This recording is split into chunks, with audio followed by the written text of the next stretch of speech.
3 ಜನ ಮಕ್ಕಳನ್ನು ಪಡಿಬೇಕು. ಯಾಕೆ ಏಕೋಪಿ ಗಯಾ ವ್ರಜತ್ ಅಂದ್ರೆ ಒಬ್ಬನಾದ್ರೂ ಕೂಡ ಧಾರ್ಮಿಕ ಅಂದ್ರೆ ಹೇಳೋ ತಾತ್ಪರ್ಯ ಇಲ್ಲಿ ಬರೀ ಶಬ್ದಾರ್ಥ ಇದು ಅಲ್ಲ. ಹೇಳೋ ತಾತ್ಪರ್ಯ ಏನಂತಂದ್ರೆ ಒಳ್ಳೆ ಸಂಸ್ಕಾರ ಒಳಗೆ ಇದ್ದವರೆಲ್ಲ ಒಳ್ಳೆ ಸಂಸ್ಕಾರ ಒಳಗೆ ಇರ್ತಾರೆ ಅಂತಂತಲ್ಲ, ನಾವು ಕೊಡ್ತಾ ಇರಬೇಕು. ಯಾಕಂದ್ರೆ ಪ್ರತಿಯೊಬ್ಬರದ್ದು ಕೂಡ ಅವರವರದೇ ಆದ ಒಂದು ಪ್ರಾರಬ್ಧ ಕರ್ಮ ಇರ್ತದಲ್ಲ. ಹೌದು, ಪ್ರಾರಬ್ಧ ಕರ್ಮ ಯಾವ್ದು ಇರ್ತದೆ, ಹೇಗಿರ್ತದೆ ಬರಂಗಿಲ್ಲ. ನಮ್ಮ ಕರ್ತವ್ಯ ಕರ್ಮ ಅಂತ ಅದಕ್ಕಾಗಿ ನಾವು ಒಳ್ಳೆ ಸಂಸ್ಕಾರ ಕೊಡ್ತಾ ಇರಬೇಕು. ಇನ್ನು ಆ ಸಂಸ್ಕಾರ ಕೊಡ್ತಾ ಇತ್ತು ಅಂತಂದ್ರೆ ಅವ್ರದ್ದು ಒಂದು ಪ್ರಾರಬ್ಧ ಕರ್ಮ ಸೇರಿತು ಅಂತಂದ್ರೆ ಅದು ಒಳ್ಳೇದಾಗ್ತದೆ. ಅವ್ರ ಪ್ರಾರಬ್ಧ ಕರ್ಮ ಇದ್ದಿಲ್ಲ ಅಂದ್ರೆ ಎಷ್ಟು ಕೊಟ್ಟರು ಕೂಡ ಅದು ಸಫಲೀಕೃತವಾಗಂಗಿಲ್ಲ ಅನ್ನೋದು. ಆದರೆ ತನ್ನಿಮಿತ್ತಕವಾಗಿ ನಾವು ನಮ್ಮ ಜೀವನ ಅದರ ಸಲುವಾಗಿ ನಾವು ಮುಡುಪಾಗಿ ಇಡಬಾರದು ಅನ್ನೋ ಸಂದೇಶ. ಯಾಕೆ ನಾನು ಈ ಮಾತನ್ನು ನಾನು ಹೇಳ್ತಾ ಇದ್ದೀನಿ ಅಂತಂದರೆ, ಒಂದು ವಯಸ್ಸಿಗೆ ಬಂದಾಗ ನಾವು ನಿಜವಾಗ್ಲೂ ಪ್ರಾಣಿಗಳಿಂದ ನಾವು ಕಲಿಬೇಕಾದದ್ದು, ಹಕ್ಕಿಗಳಿಂದ ಕಲಿಬೇಕಾದದ್ದು. ನಾನು ಸ್ವಲ್ಪ ಪ್ರಾಣಿಗಳ ಮೇಲೆ ಹೆಚ್ಚು ನಾನು ಪ್ರೀತಿ ಮಾಡ್ತಾ ಇರ್ತೇನೆ.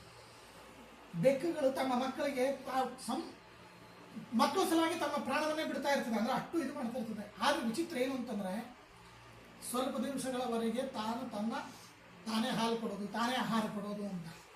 ಒಂದು 3 ತಿಂಗಳು ಅಥವಾ 6 ತಿಂಗಳು ಆಯಿತು ಅಂತಂದ್ರೆ ಹಾಲು ಕೊಡೋಂಗಿಲ್ಲ. ಅದು ಬಲವಂತದಿಂದ ಅದು ಹಾಲು ತೆಗೆದುಕೊಳ್ಳಿಕ್ಕೆ ಬಂದರೆ ಕಡಿದು ದೂರ ಸರಿಸ್ತಿತ್ತು. ಅಂದ್ರೆ ನಿನ್ನ ಒಂದು ವಯಸ್ಸು ಬಂತು, ಎಲ್ಲಿವರೆಗೆ ನಿನ್ನ ಸ್ವಾಯತ್ತತೆ ಇದ್ದಿಲ್ಲ ಅಲ್ಲಿವರೆಗೆ ನಾನು ನಿನ್ನ ಸಂರಕ್ಷಣೆ ಮಾಡ್ತಾ ಇದ್ದೆ.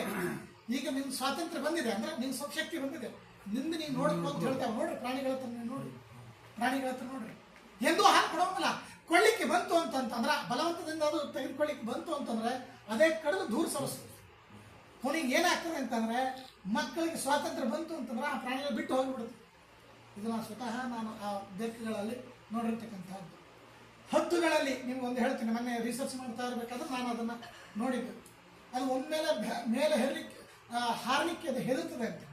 ಹೆದರ್ತಾ ಇರಬೇಕಾದ್ರೆ ಇದು ಮೇಲೆ ಕರ್ಕೊಂಡು ಹೋಗ್ತದೆ, ಒಂದು ಹಂತದವ್ರಿಗೆ ಕರ್ಕೊಂಡು ಹೋಗ್ತದೆ. ಇನ್ನೂ ರೆಕ್ಕೆಗಳು ಪೂರ್ಣ ಬಿಚ್ಚಿರಂಗಲ್ಲ, ತಾನೇ ಅದನ್ನು ಓದಿಸ್ತದೆ, ತಾನೇ ಓದ್ತದೆ. ಕೆಲವು ಸರ್ತಿ ಉಳಿತದೆ, ಕೆಲವು ಸರ್ತಿ ಸಾಯ್ತದೆ.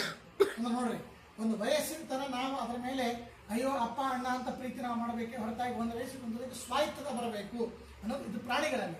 ಹಾಗೆ ನಮ್ಮಲ್ಲಿ ಸ್ವಂತಿಕೆ ಬರಬೇಕು ಅನ್ನೋದು ವಾಸ್ತವ, ಒಳ್ಳೆ ಸಂಸ್ಕಾರ ಮೂಡಿಸ್ಬೇಕು ಅನ್ನೋದು ವಾಸ್ತವ. ಆದರೆ ಅಲ್ಲಿ ಸ್ವಲ್ಪ ಏನಾದರೂ ವ್ಯತ್ಯಾಸ ಆಯಿತು ಅಂದ್ರೆ ನಾವು ಏನು ಮಾಡ್ಕೊಳ್ಬಾರದು ಅನ್ನೋ ಒಂದು ಸಂದೇಶ ಶಾಸ್ತ್ರ ನಮಗೆ ಕೊಡ್ತಾ ಇದೆ. ಹೀಗಾಗಿ ಆ ಮನೋ ದೌರ್ಬಲ್ಯವನ್ನು ನಾವು ಬಿಡಬೇಕು ಅನ್ನೋ ಮಾತನ್ನು. ಅರ್ಜುನ ಎದುರಿಗೆ ಯಾರಿದ್ದಾರೆ?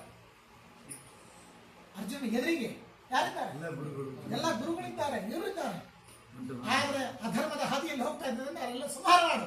ಅಯ್ಯೋ ಅವ್ರಿಗೆ ಆ ಥರ ಆಗ್ತಾ ಇದೆ ಅಂತ ತಿಳ್ಕೊಂಡು ನೀನು ಪ್ರಜ್ಞಾವಾದವಶ್ಯ ಭಾಷಸೆ ಅಂತ ಕೃಷ್ಣ ಹೇಳ್ತಾನೆ. ಹೀಗಾಗಿ ಅವರು ಕೆಟ್ಟ ಹಾದಿಯಲ್ಲಿ ಹೋದಾಗ ಅಥವಾ ಕೆಟ್ಟ ಇದರಲ್ಲಿ ಏನೋ ವಿಚಾರಕ್ಕೆ ಹೋದಾಗ ನಮ್ಮನ್ನು ನಾವು ಸ್ಟೇಬಲ್ ಮಾಡ್ಕೊಳ್ಬೇಕು ಅನ್ನೋ ಒಂದು ಸಂದೇಶವನ್ನು ಕೊಡುತ್ತದೆ. ಸುಖನಾಶರು ಅದೇ ಮಾತನ್ನು ಉಪದೇಶ ಮಾಡ್ತಾರೆ.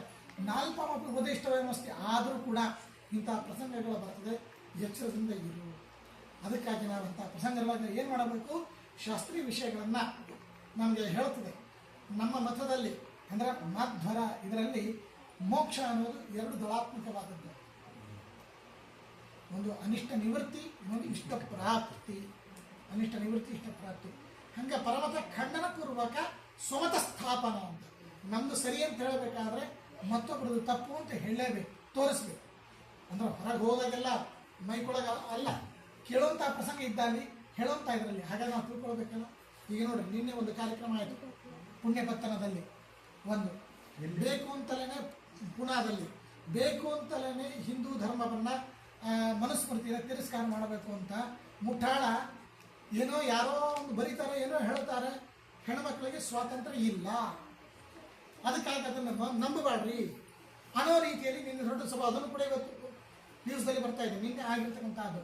ಇದಕ್ಕೆ ಸಣ್ಣ ಹುಡುಗರಿದ್ದಾಗ ತಂದೆ ರಕ್ಷಣೆ ಮಾಡ್ತಾನೆ ಹೆಣ್ಮಕ್ಳನ್ನ, ದೊಡ್ಡವರಾದ ಮೇಲೆ ಗಂಡ ರಕ್ಷಣೆ ಮಾಡ್ತಾನೆ, ವಯಸ್ಸು ಬಂದ ಮೇಲೆ ಮಕ್ಕಳು ರಕ್ಷಣೆ ಮಾಡ್ತಾರೆ.